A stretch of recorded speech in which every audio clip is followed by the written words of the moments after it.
In regard to what teaching others has taught me, it's to be a listener and to give learners an opportunity to make mistakes, to think before they respond, and to believe in themselves and that there's more than one solution. And all of those lessons came through my making mistakes and learning from them myself. For example, when I was teaching mathematics to middle school students, I found that I often walked around and helped them individually, holding a pencil in my hand.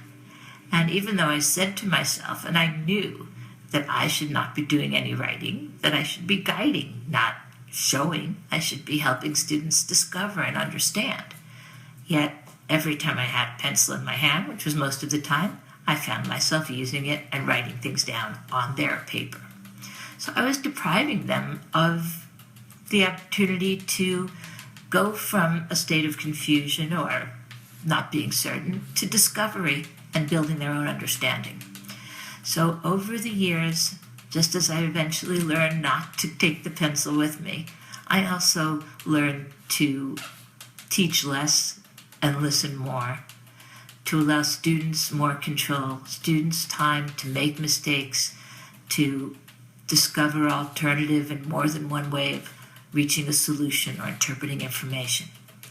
And the more I stepped back and posed questions that inspired curiosity or allowed student questions to become the focus of instruction or of a learning experience, the more I did that, the more I could see the joy of learning in my students and the ultimate greater understanding and connections with the topic that they were achieving.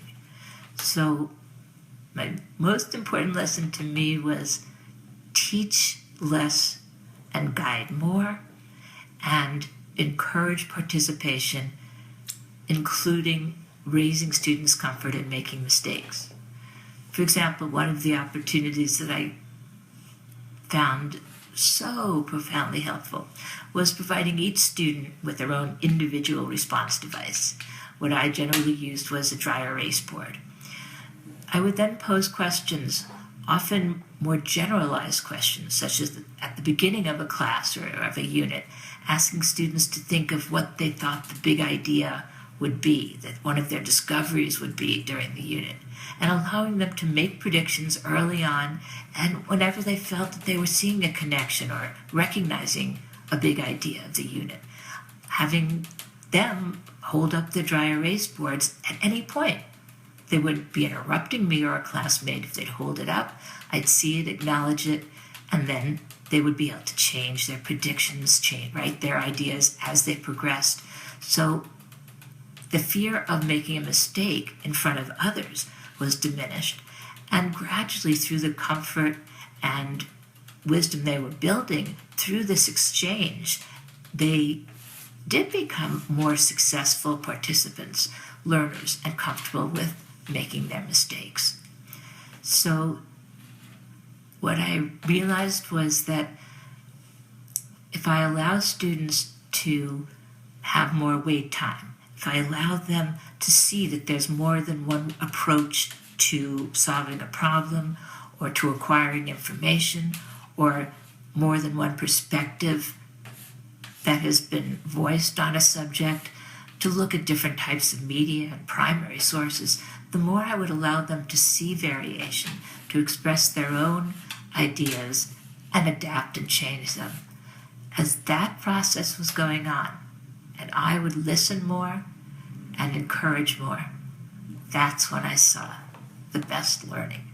And that's the lesson that I continue to experience when I work with adults who are educators. I try to listen more, help them collaborate with each other, and I learn, and I also see the aha moments.